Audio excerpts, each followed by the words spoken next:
Oh, Jingos, look at me looking like a beetroot today. What am I going to do? Let me turn these lights down a bit if I can. See if that makes a difference. All right. That one's down as far as it can go. What about this one? Maybe I got sunburned. I don't know. Maybe I did. Anyway, how are you, everyone? Let me know how you've been. How was your weekend? It is Monday, the 5th of February. Let's date the live stream just right from the beginning so that it's not evergreen content. Look, I've got to tell you, I've just been looking at my news feed. All right, Jessica Mauboy has revealed a relationship crisis. We weren't doing things together anymore. Uh, I don't know. Look, gang, I haven't really seen. Let me just get this across here a bit. There we are. That's better.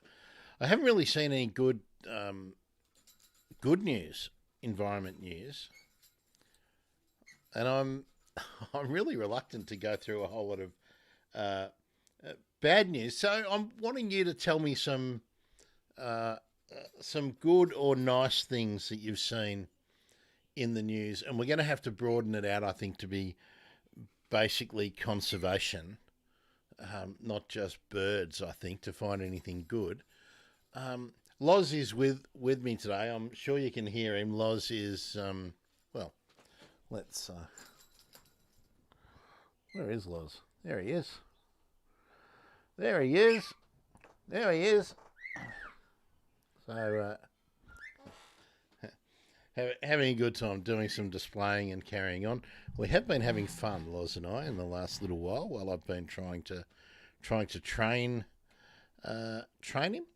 I want to show you something good that was in my mail. There's Naomi's brown cuckoo dove feeding at Naomi's place. So that was good. Thanks for sending that, Naomi. They're a cool bird, aren't they? Looks like it's eating a grain. Is that a grain that you provided, Naomi? Let us know about that. Hello to the YouTube gang. That's fantastic. Facebook. Twitch. Hello, Twitch. Let me know who's with us on Twitch. Is it a returner?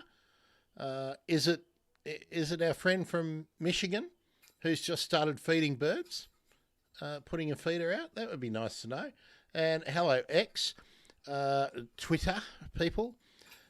We are going also to YouTube, to LinkedIn. No, not LinkedIn. Instagram, but Instagram again refuses to let me see the let me see messages. So if you want to join in and you're on Instagram, go to either Twitch, YouTube, or Facebook, thebirdemergency.com/Twitch, or thebirdemergency.com/Facebook, or thebirdemergency.com/YouTube will take you to any of those. And then if you chime in with some comments or your thoughts, we can bring them into stream. Naomi, tell me. Oh, here we go. Like Naomi has just done. It's a seed of a bleeding heart tree berry. Oh, that's right. You did tell me that, didn't you? Unless there's been a fire. So that's a good strategy. Have sort of going over ground we've already covered, but have you seen the amount of publicity that's recently been given again to reanimating the Tasmanian tiger? The Melbourne University professor that is behind that, Professor Pask, has been all over the media in the last week. So obviously, I would say obviously they're looking for money. Hello. Look who's on top of me head. Good on you, Loz. Obviously didn't want to be out of the limelight for too long. Yeah, exactly. Good on you, Loz. And you can see how the green screen messes him up. That's pretty good. Okay. The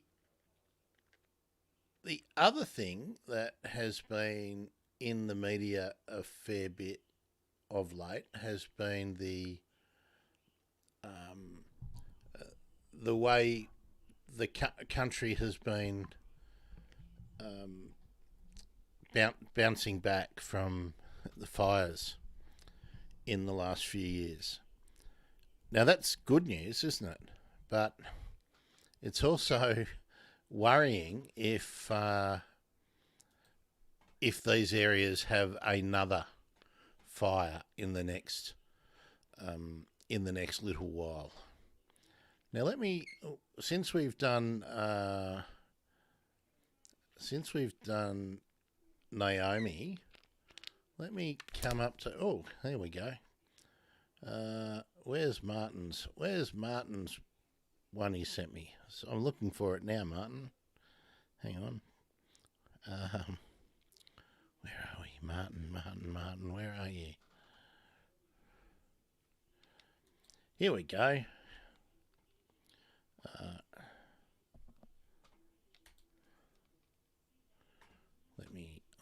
Got to get this in. Martin sent me a few photos of kookaburras, sulphur-crested cockatoos up his way, feeding on the.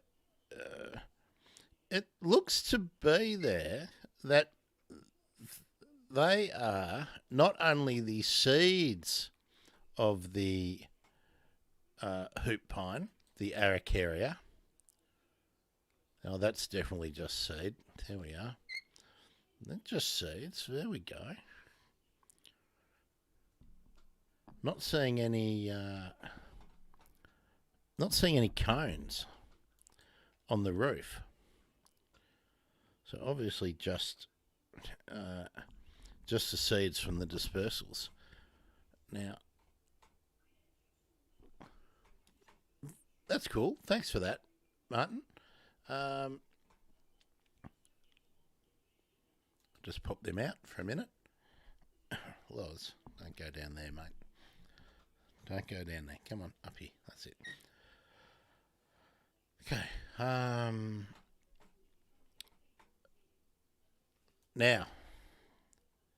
Now we have to go for some news.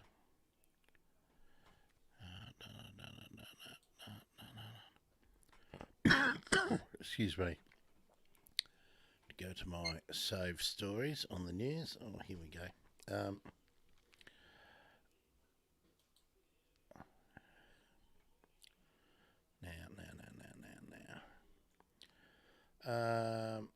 I'm just going to share this screen, I think, if I can, rather than all the dicking around I did last time. So let's see if I can.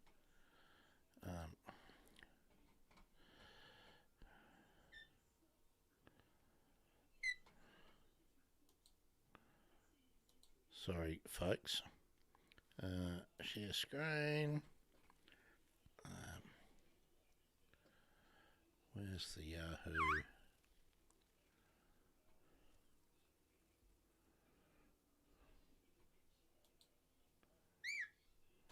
Here we go. Let's do this.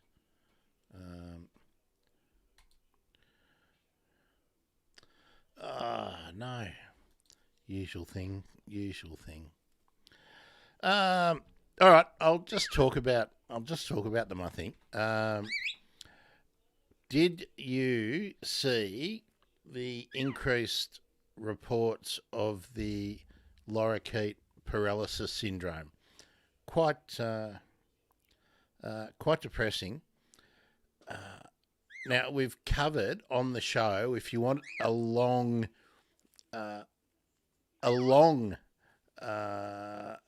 explainer about the lorikeet paralysis syndrome, just go to the YouTube archive for the bird emergency and just search lorikeet paralysis syndrome, and you'll find the interview I did with Professor David Phelan from the University of Sydney, who's working on this.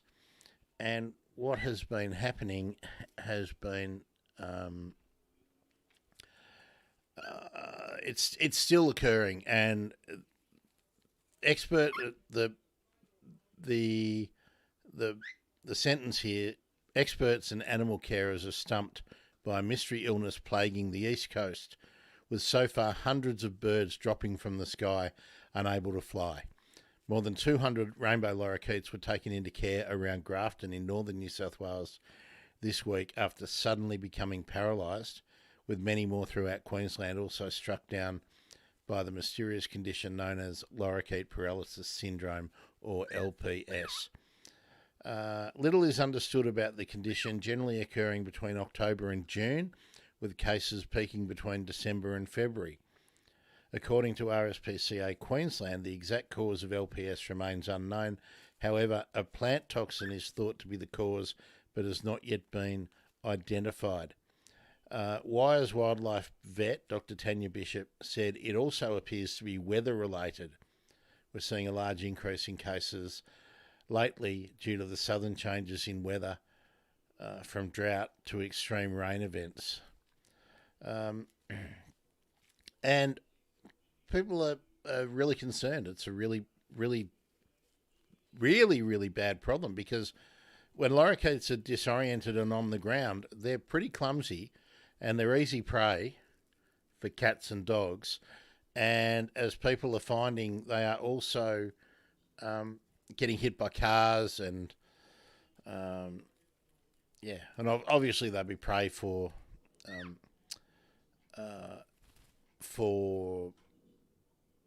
snakes and other lizards and whatnot. So that's pretty bad.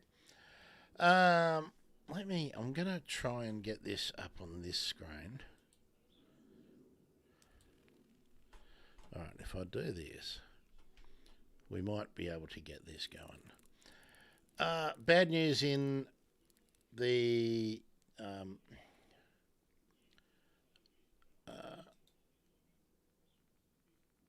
UK.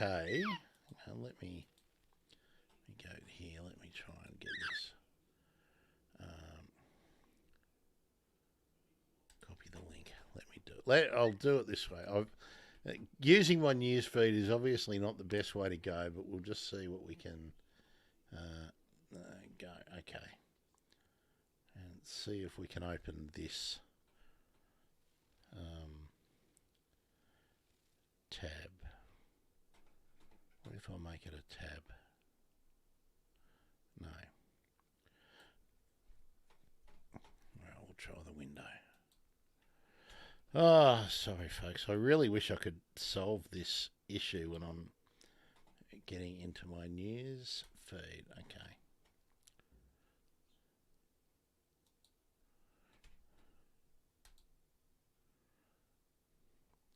Oh, that's better. Oh, I don't want to give you any more money. All right, here we go. Got it.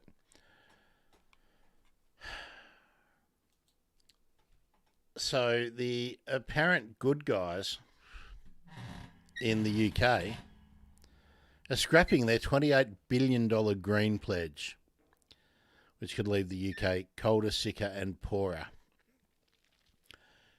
Decision to abandon key policy decried as economically illiterate, a reaction to short-term political pressures.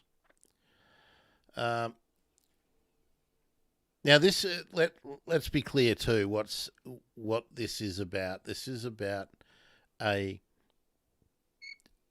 carbon reduction set of policies and replacing infrastructure and moving towards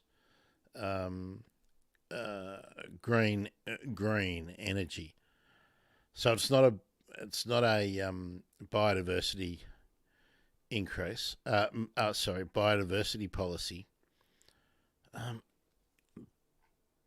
but the good guys have stepped away from it. So it seems that when who's given me that? Naomi, Facebook care. Okay. Naomi's found some good news. Oh yes, I did. I did see that. I have that on that. I might get round to pulling that up. Yeah, we might get round to that. Naomi, the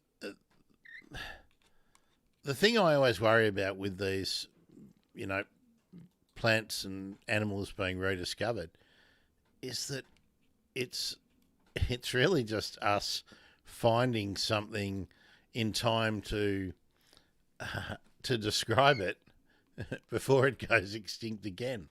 Let's have a look. What else did we find here?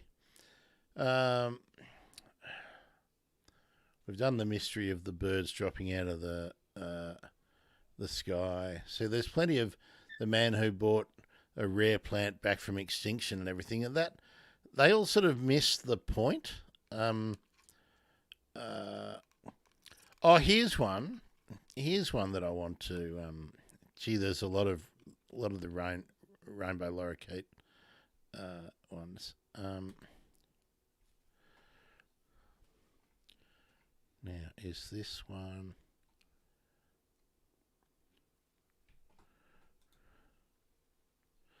Oh, I know what I've done. Beg yours. It's the same thing. I have to copy the link, and we have to go to here, and we have to go to here, and then I'll bring it in.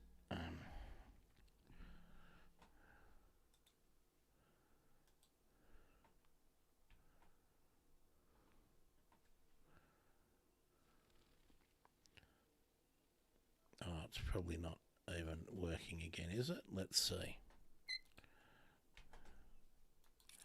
There we are. Well, Loz is back on my head. Can you see that? Yep, there we are.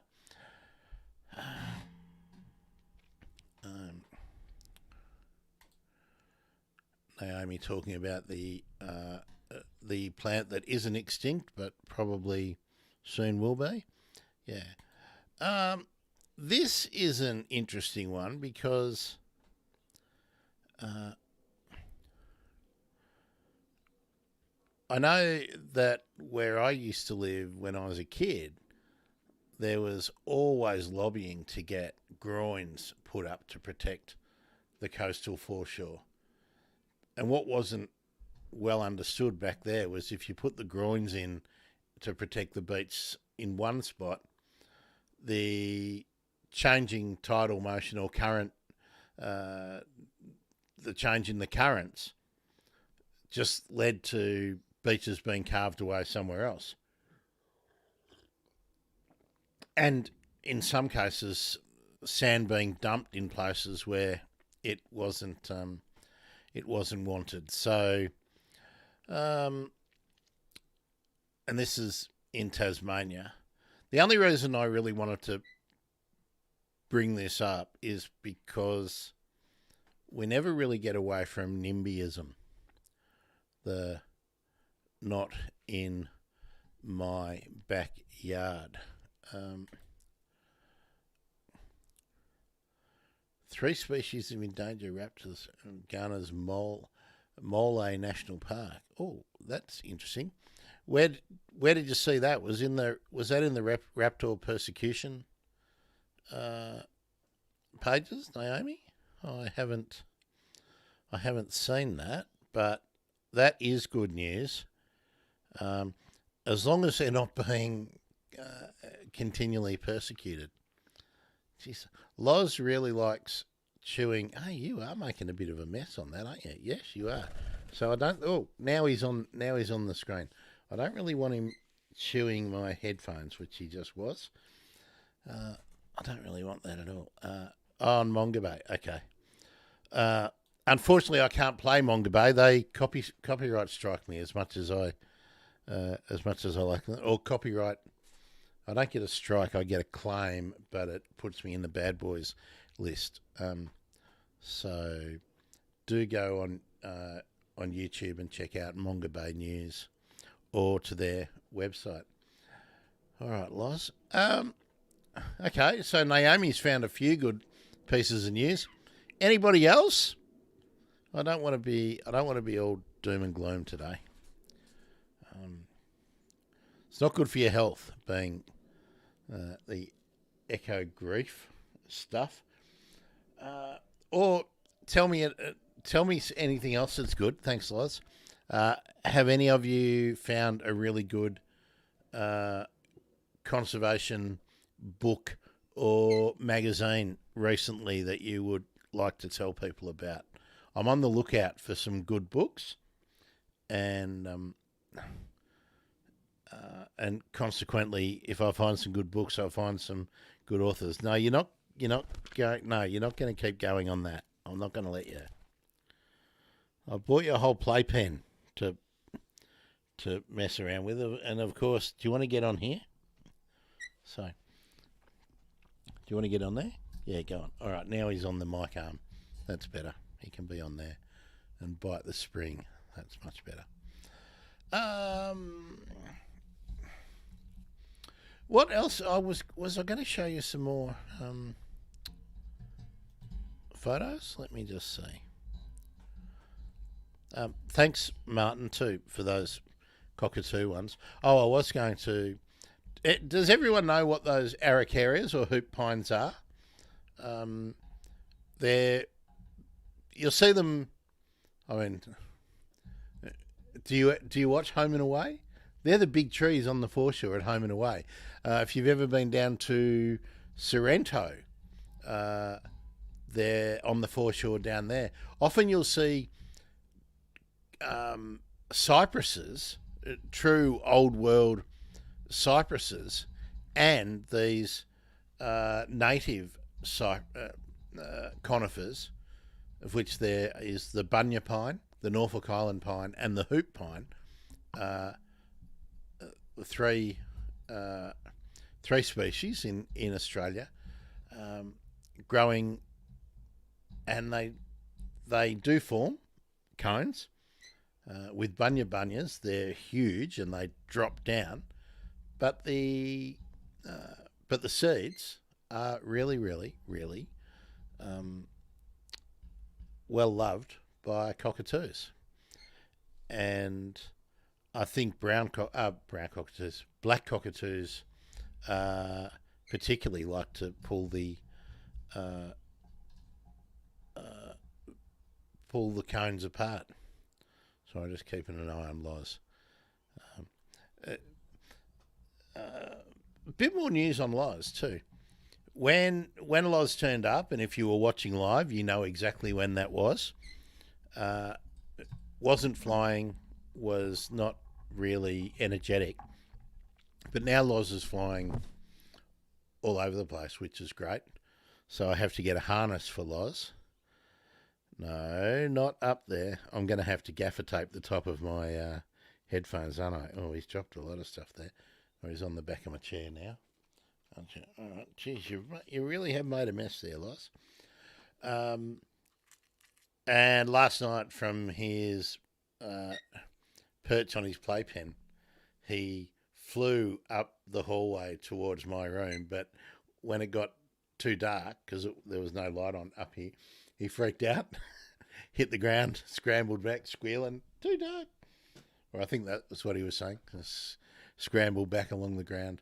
But he doesn't seem to be able to take off from the ground, so he's still got to get a lot stronger. Oh, yeah, thanks, mate. But his training's coming along. He's now not terrified of my fingers and hands, even though he still doesn't like them. But he will now come out of the cage and jump onto my arm, as well as sticks. So that's good. But when he is able to, when he's less frightened of my finger and I can teach him to step up, then we can get a harness for him and take him out on walks. So that will be great. Okay, I'm going to go back to the news and just see if I can find anything else that's worth talking about. So the point of bringing up those groins at Lewisham in Tasmania is just that there's still so much. Oh, now there he is. He's on the. Come here, come here, come here, come here, come on. There we are. Yeah, he couldn't even make it to the screen there. In so many decisions about anything environmental, people really are not able to look beyond their own enjoyment of their own area, and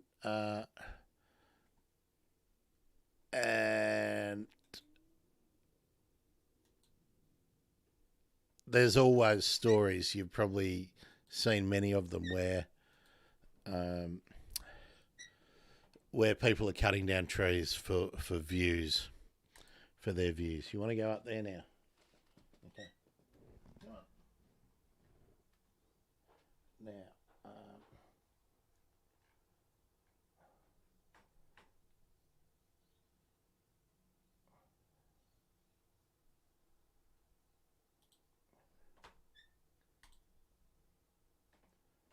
is that one up? Let's have a look.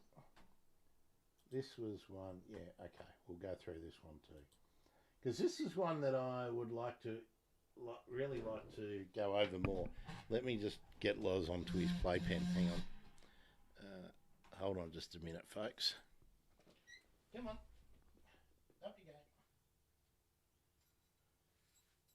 Come on. Come on. Hey. Come on.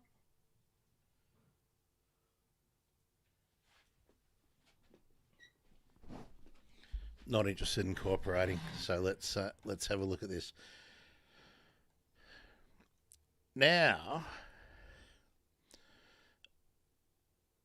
this is an article which I'm not sure. Now it's by Eric Lundgren, adjunct lecturer, Queensland University of Technology, QUT, and this was partly funded from the Australian Research Council. This research, and it's really taking the tack that horses, camels, and deer get a bad rap for raising plants, but our new research shows they're no worse than native animals. So, oh, there we are. Loz has gone over there now. That's good. So,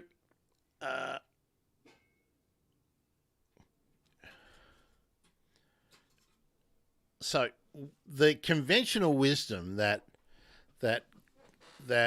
goes around about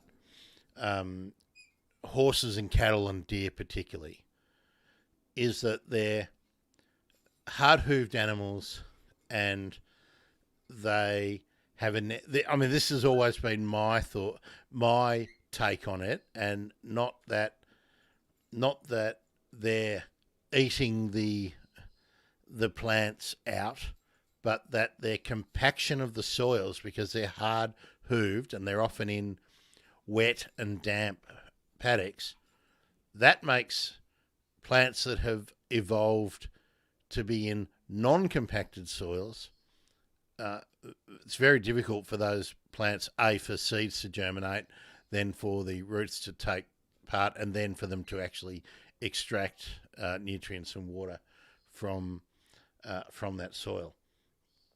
But this research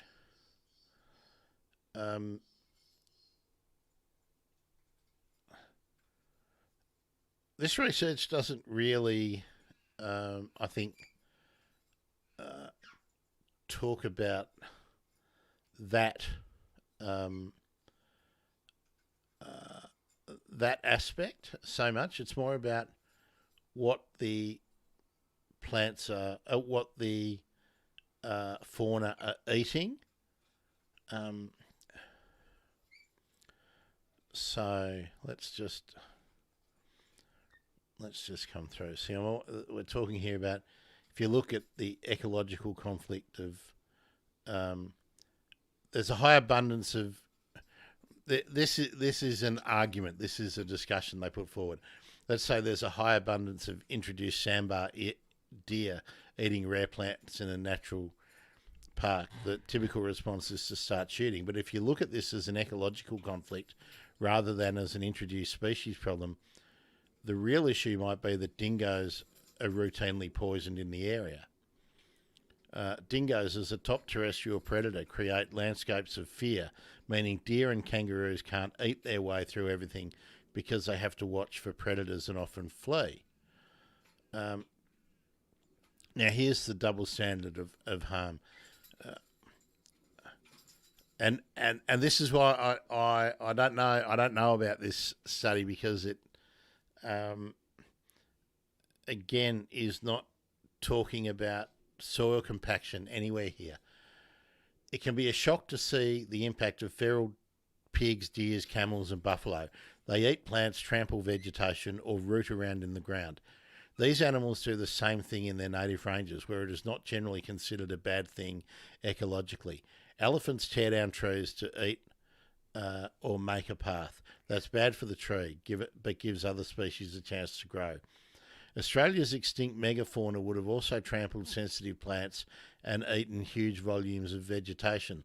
Large animals suppress some species and benefit others. For example, buffalo can actually increase plant diversity by chowing down on dominant plant species. Okay, that can make sense here. The debate over native versus introduced species can create a double standard when assessing the harm they cause. This is a long-standing blind spot in how we think about and study introduced species. The world could look quite different if we relax cultural beliefs about belonging and nativeness. Now, I know nothing about this guy, and I haven't read the study, but I'm now going to. Let's see, can I find a link to it?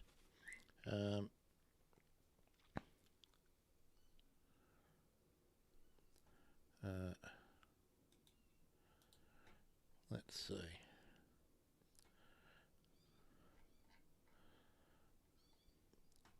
Now, interestingly, there is not a direct link to the article. That is interesting.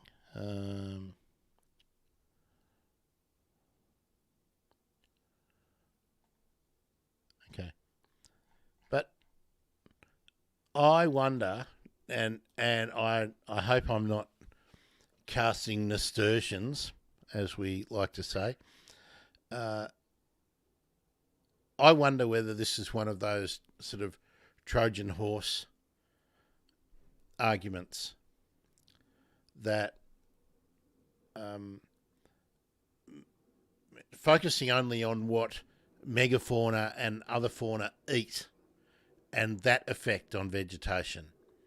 But I've always I've always understood that the real damage has been in erosion and compaction of soils, not in the volume, the quantity of vegetation that is consumed by the animals. That's one problem, but the introduction of non-native grasses and things like that, where the non-native grasses for pasture can outcompete native plants that occupy that niche, but that have been grown to thrive in compacted soils. That's the one that I really worry about. Oh, hold on just a moment. I better mute this. I'm getting a call.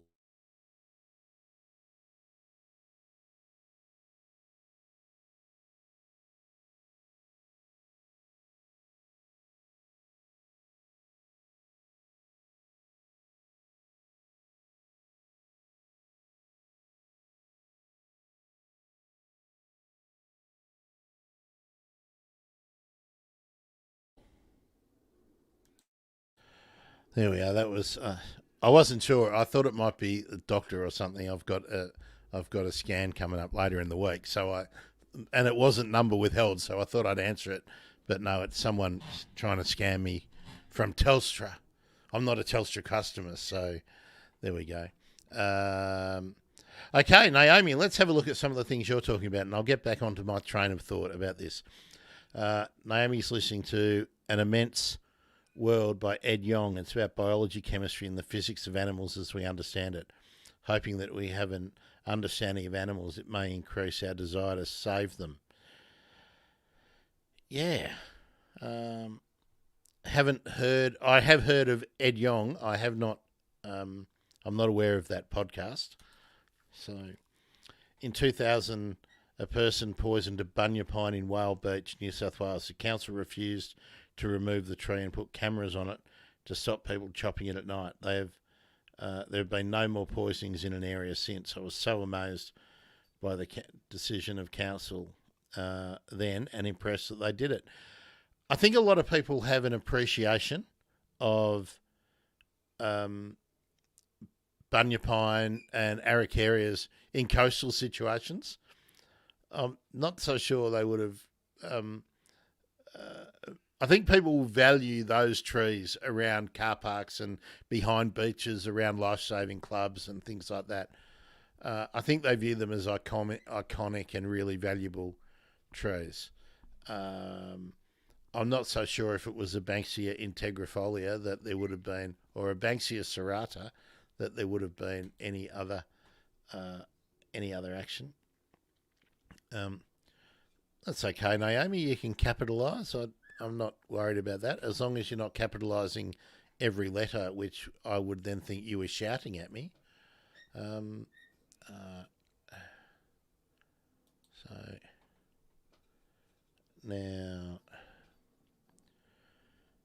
now it's interesting that I'm just having a look. I'm not going to share the thing. I can buy this article, which was cited by what's his name? By Eric Lundgren. Here we go. Here's his research. Let's see if I can. Here we go. Beg your pardon. There is a link. Let's see if I can. If I have to open it. If I have to buy it. Yeah, I would have to buy it.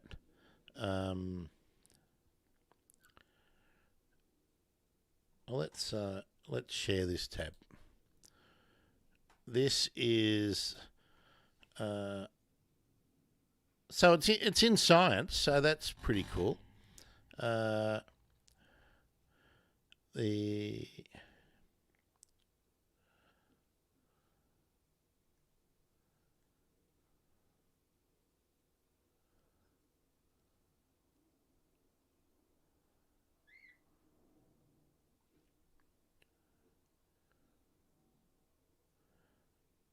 Okay, it does look like so. The editor's summary of the article in Science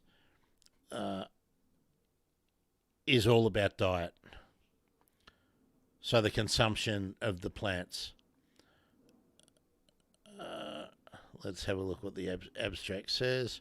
So it's a meta-analysis of 3,995 plot scale plant abundance and diversity responses from 221 studies. We found no evidence that megafauna impacts were shaped by nativeness, invasiveness, or feralness, coevolutionary history, or functional and phylogenetic novelty, nor was there evidence that introduced megafauna facilitate introduced plants more than native megafauna. Instead, we found strong evidence that functional traits shape megafauna impacts, with larger-bodied and bulk-feeding megafauna promoting plant diversity. Our work suggests that trait-based ecology provides better insight into interaction between megafauna and plants than do concepts of nativeness. Concept of nativeness. animal good, animal bad, animal native, animal not native. I don't think that's. I certainly have not seen camels lumped into the same bad category in the stuff that I've read and am familiar with as cattle, horses, goats, sheep, donkeys. Pigs are different. Pigs are often put across in different because they can be landscape engineers because of the way they feed. Buffalo, slightly different, but again, buffalo, hard-hooved. There just is no. I'm having a look at the.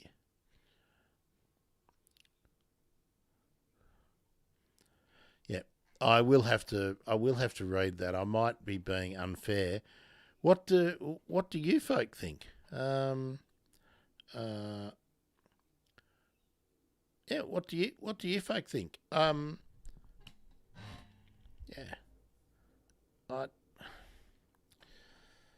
Okay, I'll see if I can find another one. I thought that was interesting.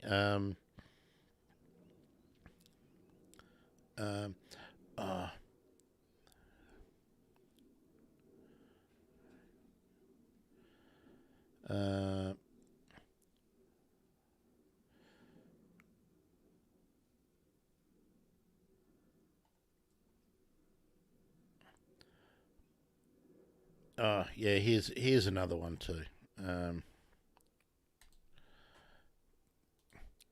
This is one about how I think sometimes we're going backwards. And we'll just see whether this can come up in. Okay, is that one coming up? Yep. Okay, so in Perth, there was a plan by the City Council of Perth, although, which council was it? City of Nedlands. I was going to say, I don't think it would have been the City of Perth because that's that clown Basil Zemplis. I'm not going to play the video, unfortunately. Or will I? Let's. All right, I'm going to play it, and we'll see what the ABC do with this one. You ready? This way, you'll know as much about it as I do. Nedlands, a leafy inner western suburb within Australia's most barren capital city. It was one of 2 local councils which voted last year to protect their trees. That was for trees over 8 metres high. If you were going to develop the land, you would need a development application to take down these trees. The vote was described as a watershed moment, the beginning of wider protections to improve Perth's landscape and help combat the effects of climate change. But the ABC understands the WA government will reject the scheme. These were one way, a very easy way, to lower carbon in our city. We've seen in cities like Sydney that they can increase density as well as increasing tree canopy at the same time. I think the big question is, why is Perth so far behind the rest of the country? Advocates fear the interests of property developers have muddied the waters. That's false. It's a fear campaign being pushed by the City of Nedlands and particular advocates. I absolutely reject that. The minister says no official decision has been announced about the fate of the scheme. On 40-degree days like this one, it becomes apparent how a luscious canopy can help keep our cities cool. The state government says it's working on a broader metro-wide urban greening policy that will also respect the rights of private property owners. Kason Ho, ABC News.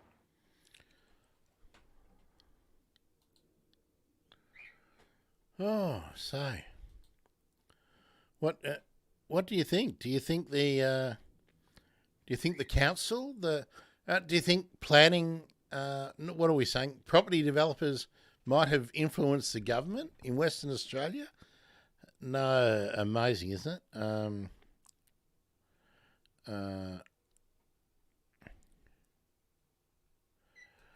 Naomi. Yeah, but he's an adjunct professor so he's probably been funded. Well, he got an Australian research grant to do that through QUT. So I want to find out much more about it. Yeah. But he is that blurb and that publication was being promoted by QUT. So there you go. And yeah, he's a paleontologist, I believe. So, but I haven't read. I can't read the whole work without buying it, and I ain't doing that. So sorry about that. I've heard very bad reports about camels, certainly in Alice Springs, so considered pests. And yeah, so that's a little bit of a different issue to where I was going to. Camels are no doubt destructive animals in the landscape as well, but in terms of why they are less bad from the point of view that I've always come from and been made aware of, why hard-hooved animals are particularly bad is because of the compaction issue. But camels are large enough to make significant impacts, and indeed, making the tracks and whatnot, they can be very, very damaging, but for different reasons. That's why I wonder whether that article is sort of a Trojan horse, where we're being conditioned to say, look, cattle aren't that bad, buffaloes aren't that bad, because in the past you had megafauna here. So chill out, man. So yeah, I don't know. Who would think that giant pastoralists like Gina Reinhart might be into that? Oh, Instagram's gone too, by the way. That's what happens after 1 hour, apparently, now with Instagram. So Instagram is obviously not wanting to be taken seriously as a streaming platform. So there we are. All right. Anyone else got any good news, positive things to talk about? It's really, really disappointing when, I'm seeing so many, there's so many really good stories. There's another one here about bioabundance being just as important as biodiversity, so that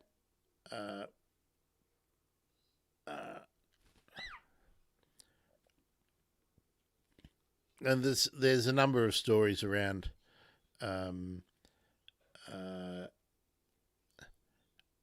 just some of the headlines. Climate reporting. This is again a Tasmanian story. Climate reporting is a risk to small business contracts, because if big businesses have to report their effects on emissions for their business operations, they also need to be able to assess their small business suppliers or customers as well, small business customers. And of course, a lot of people in business don't want to do anything, so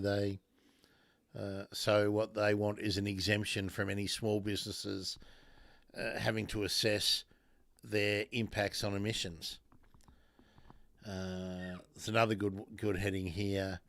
Tanya Plibersek urged to block climate-wrecking Queensland coal mine that would raise koala habitat. I mean, just the very thought that koalas that are heading rapidly plummeting towards extinction in the state of Queensland, that we would even need to be having that conversation. But of course, we need more coal. We need to mine more coal. Let's see. There's an opinion piece which is tragically poor, I think, that advances that a second Trump term would be good news for the environment. There's just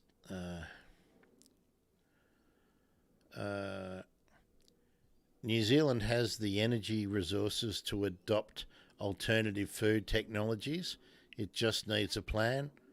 What they'll really need to shift away from dairy. And there's also a Smithsonian article that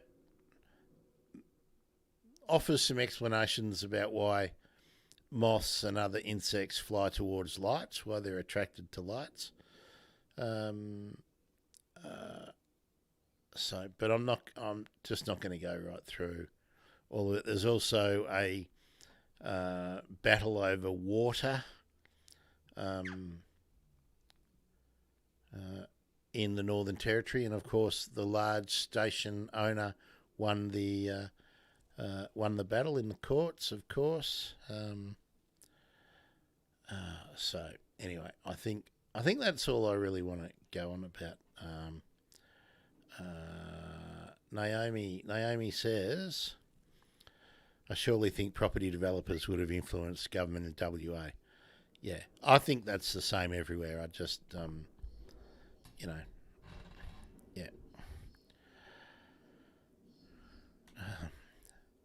I can't believe anyone thinks Trump would be good for anything except the top 1%. Yeah, or the top 0.05% perhaps. Yeah. I'm amazed at how I did watch someone a comedian or someone who sort of writes for comedy, a guy called David Feldman. I watched a podcast of his this morning, and he was saying there's only two types of Republicans. There's ignorant Republicans and stupid Republicans, and he separates them only by ignorant Republicans are those who support Donald Trump, and stupid ones are those that support Donald Trump and give him money. And that's pretty massive. Massive amount of people. Looking at my news feed as it's cropping up on my phone. Nothing good. I wish I could get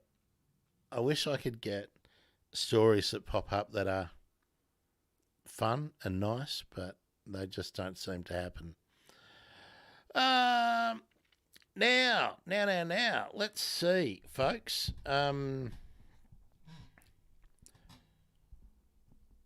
Okay, I'm going to be on tomorrow, and I'll have done a little bit. I'll have done a little bit more prep for tomorrow. We'll also be doing Dawn Chorus again on Thursday. Wednesday, I have to go and do some scans and stuff. Regular monitoring of the Big C, and get a report on that. So that will keep me away from here and from you guys. So yeah, don't know what time tomorrow. I've got to do something in the morning, so maybe 1 o'clock, I guess. But if I can, I'll be back early. Dawn Chorus on Thursday. Oh, Habitat Gardening on... No, what am I saying? Photography Friday on Friday with Glenn Smith. And Glenn has sent me some photos about his garden, which he's in the process of building now. So that will be we'll talk a bit about that on Habitat Gardening on Saturday morning. Thank you, Naomi, for the best wishes about the scan. So just a reminder, Habitat Gardening is on every Saturday morning at 9:30, where we just generally talk about things that might make your garden more wildlife friendly. Maybe something like that, like a nest box. One of the Habitat nest boxes being used by a tree creeper in that instance.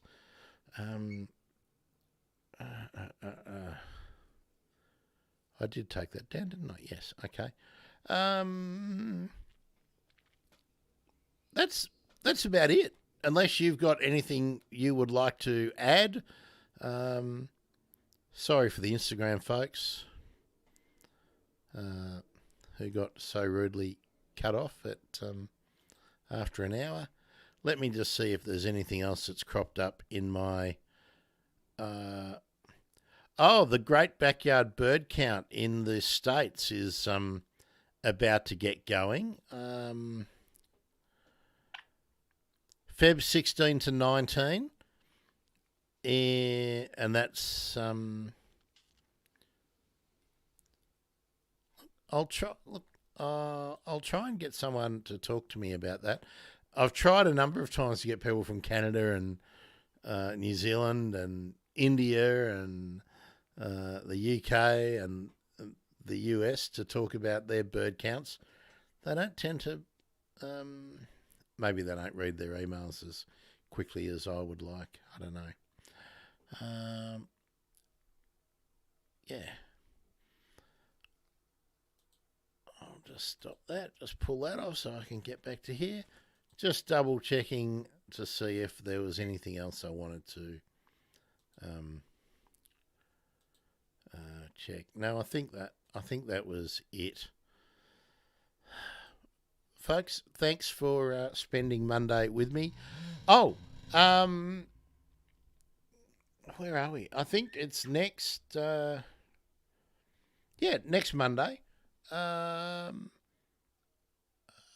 Next Monday, Jacinta Humphrey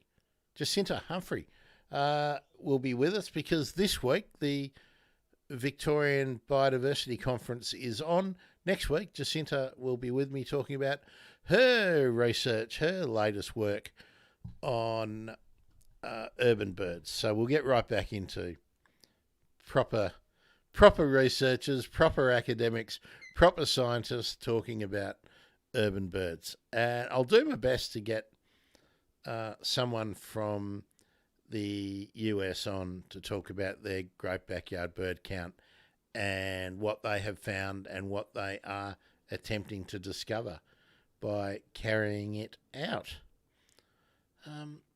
Just a couple more minutes just to see if anyone's got anything else they would like to add.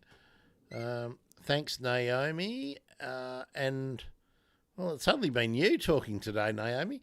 I could have just given you a call and we could have just had a chat. Yeah. Look, there we are. Periods of manic playfulness, and then this. This is the life of Loz, of a rainbow lorikeet. And thanks, Chris, for the Facebook like. Good to see you here today. Yeah, I'm still looking for a friend for Loz too. Oh, and if folks, if you're in Melbourne, and you know anyone who used to have pet birds or anything and no longer do, or they have a large size cage / aviary that they no longer use and would like to donate, let me know.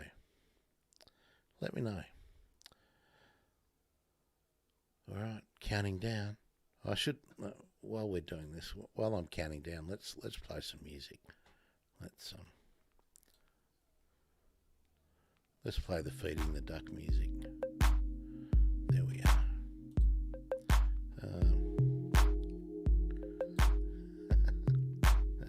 Naomi, that's fine. You can chat as much as you like. I like it. And I do understand that Mondays particularly, people might be at work or doing stuff that they have to,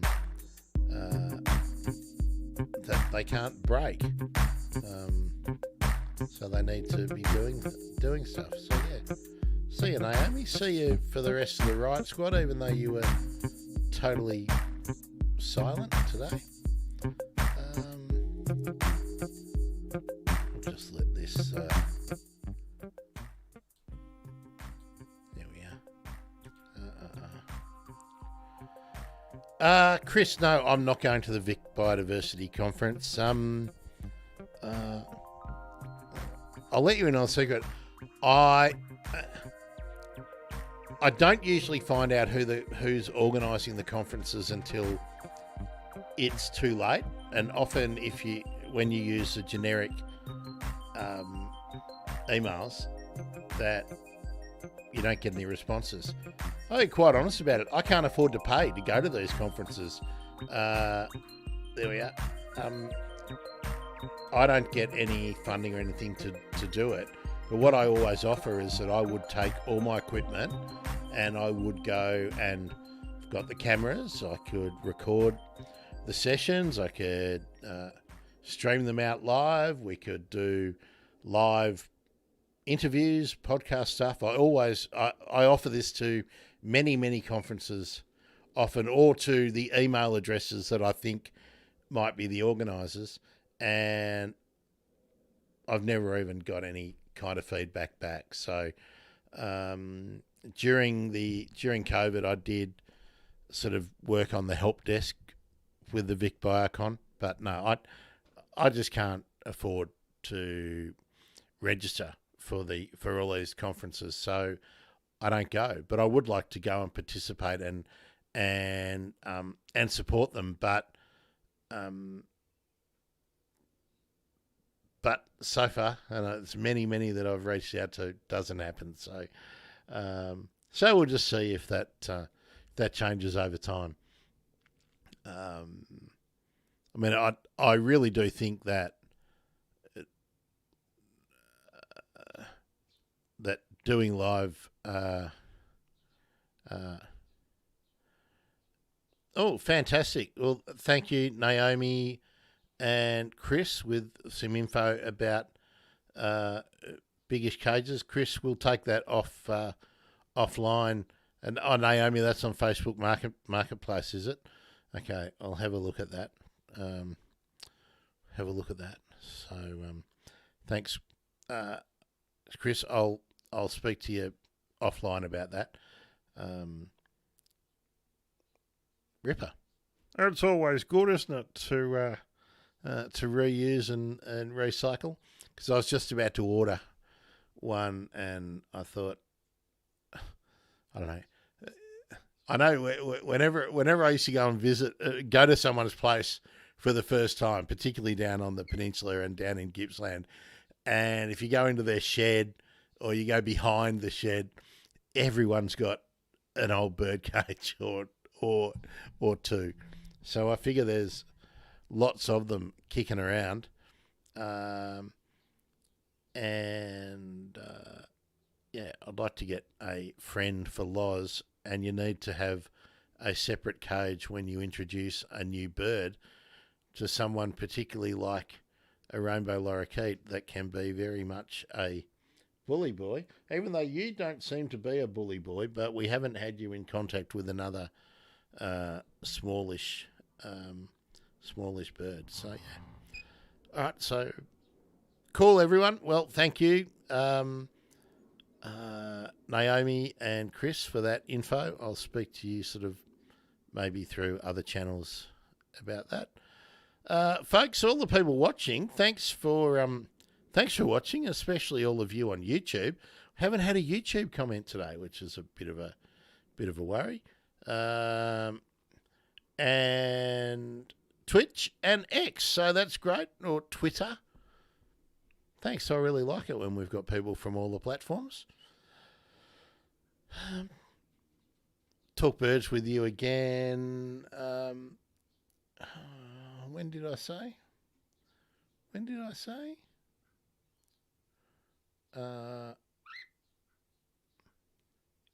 I say maybe tomorrow? I probably did. But yeah, Dawn Chorus on Thursday. So if you want to take part, Martin's here. How are you, Martin?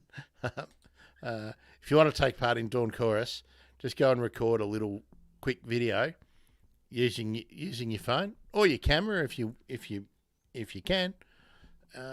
Send me a short clip to Dawn Chorus at thebirdemergency.com or to Grant at thebirdemergency.com. If you get it to me by end of business Wednesday, I'll be able to prepare it for Thursday. Now, there we are. Martin, I didn't know Martin was a supermodel. I just got back from a photo shoot. Fantastic. Let us know what you were shooting, Martin. I'm assuming that you haven't just done a double shoot with, I don't know, Naomi Campbell or someone. So, yeah, let us know. All right, folks, that's it.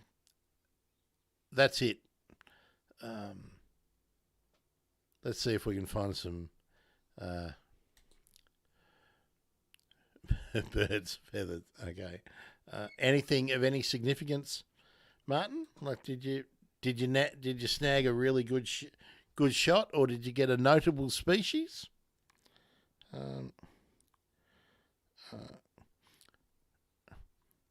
Of course, remember, Photography Friday is back on Friday too, by the way.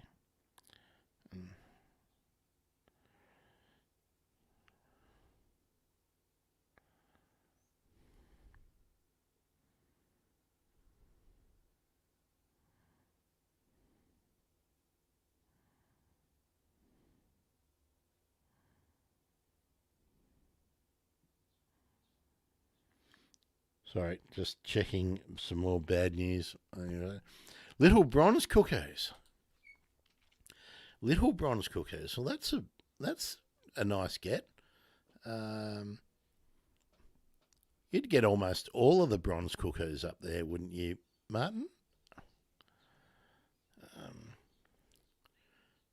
Trying to think. I think we saw shinings up there. Eastern curlews, very nice. Numbers, what? Are we talking handfuls, dozens, or more? I'm guessing you were down at Boyne Island or something, were you?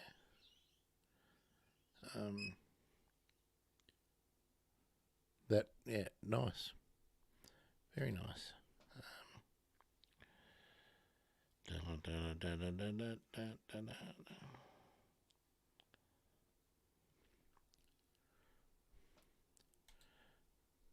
3 curlews. Okay.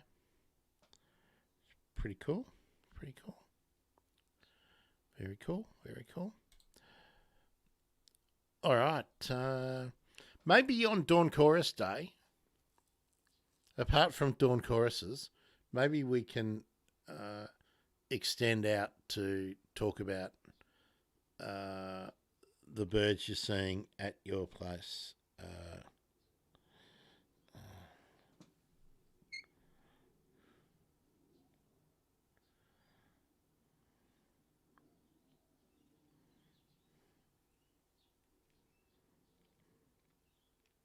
Yep.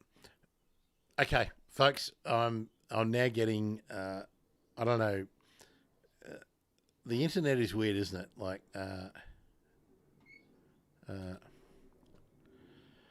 Naomi's saying so hot here. There's silence in the morning. Yeah, I notice that too. And also, if it's a hot, windy day, there's just nothing about. We had a really hot day here yesterday, and not much was going on. But it's a quiet but windy day here. Cooler, but windy. There's still not a lot going on, but I mean, part of the fun is we just keep checking, keep looking. Yeah. All right, this time I'm really going. Loz, I can tell Loz wants some fruit. So I'm Grant. That's Loz. This has been the Bird Emergency Chitty Chatty Monday. See you.